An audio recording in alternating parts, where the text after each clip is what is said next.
Hello YouTube, this is Bright Guy Builds. I'm finally getting around to doing some work on my off-road camper. I've got the decking down and sort of the sill plate down. It's a 3/4 inch plywood decking that I have bolted to the joist underneath the frame, and then the perimeter 2x2s you see I also have bolted down to the frame. It's basically a 6.5 foot wide by 10.5 foot long box trailer, square drop. I really didn't want a teardrop. I was trying to keep it as simple as possible for both construction wise and materials. So I'll kind of go over what I've got so far. So I wanted to be able to sleep side to side. That's where the 6.5 foot wide came through. As you can see, the tires are inbound of the frame, and they pretty much line up pretty good with the track of the truck. Also, the exterior siding comes in a 4x10 foot sheet, and just to maximize the use of the materials and minimize waste, I have a 6 foot length basically from the very bottom of that plywood all the way up to the top edge. So the bottom will have a 4 foot section and then a 2 foot section on the top. I was kind of planning on doing an angle in the front to add some aerodynamics, but one, that would complicate the build, and two, it would hamper the installation of cabinets on the inside.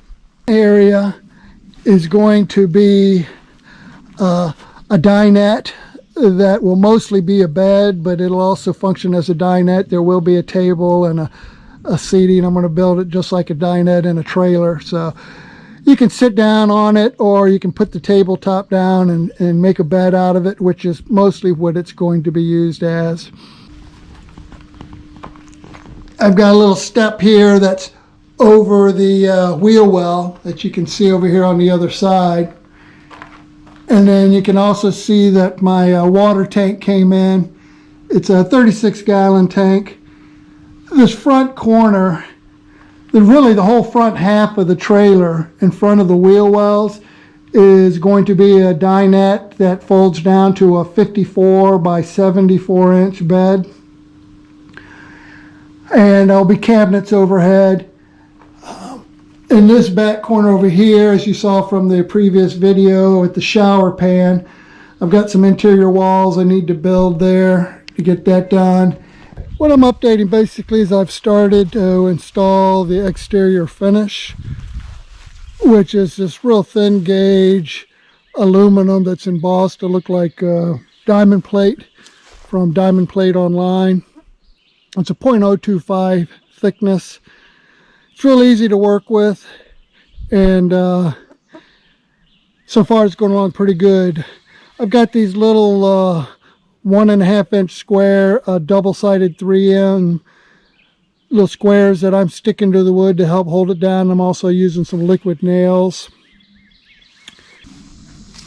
Looking in real quick here, you can kind of see I've got the wall there between the shower and the living space. Haven't finished that yet because I've got to run all the plumbing for that solar passive water heater and all the water associated with the sink and the shower. I've got a triangular corner sink that's going to mount inside the shower, and I'll have a porta potty in there, and most likely will sit on the porta potty while I'm showering. The interior height is about 5'8", so I can't stand straight up, but it's not too bad. And as far as the construction, you can kind of see that I've got the 1/2 inch plywood roof. I've got 1 inch of rigid polystyrene foam insulation utilizing a 1/2 inch air gap.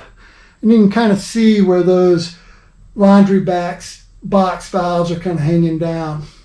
I'll convert that over into PEX and come down, and I've got to work valves and everything so that to control the water temperature. Over here you can see I've got the dinette frame built up. I've got the 36-gallon fresh water tank installed and secured down.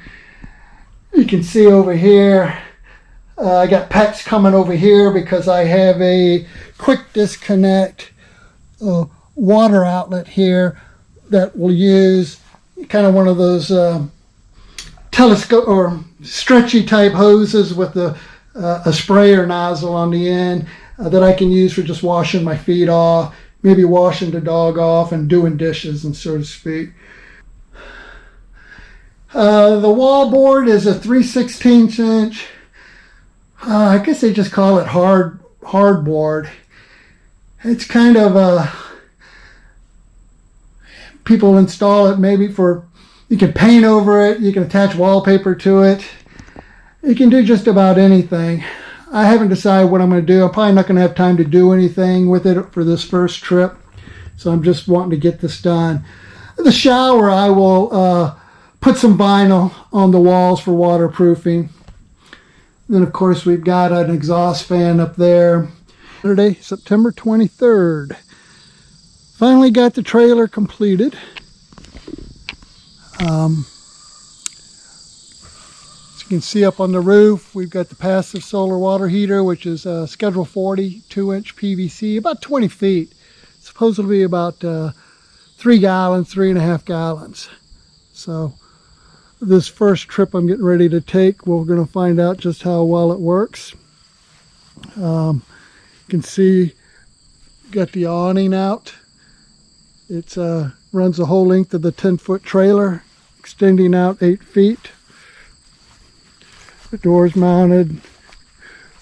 We come around the back of the trailer. I installed my truck box and the solar panels. Solar panels are hinged. I got wing nuts on the back that I just remove, and there's little legs. The Harbor Freight panels have little legs on them for propping them up and to get some angle on it going towards the sun. In the box, I just keep the stuff I use daily when I'm camping: my propane tank, table, wheel chocks, stabilizer jacks, a fire pit, you know, stuff kind of like that.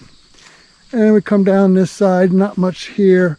Inside this compartment door is where I keep my garden hoses, extension cords, and miscellaneous light stuff that I don't use too often. All right, so we come in, a close-up look. We can take a look inside.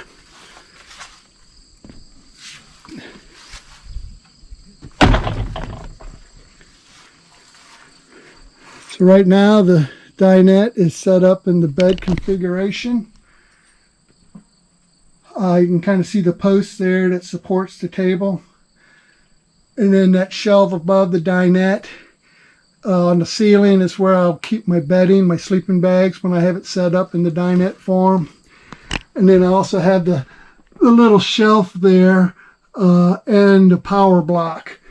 So that hooks up right to my 100 amp hour battery, which allows me to charge things. I've got 2 USB-Cs, 2 USB regulars, and some quick charges, the barrel plugs, and I also have the cigarette lighter adapter. And then in this back corner here, you can kind of see I've got the refrigerator. I got the lines coming in from the solar panels. And then I also have a small 21 quart set power refrigerator down below, and this one up on top is the set power dual 45 quart with the freezer fridge option. And the power station I'm using is the Pecron 600. I mostly went with that because it's got a 1200 watt inverter in it, so that'd be plenty powerful to run the microwave. And then I have a Dr. Prepare 100 amp hour battery located here. And the battery is powering the ceiling lights, the fan in the vent. Of course, that power block that I had just mentioned. And if need be, the refrigerator could be plugged in on some of the outlets here. That's what was nice about this Dr. Prepare with the hub, is that it has a built-in 100-watt solar power capabilities with the charge controller.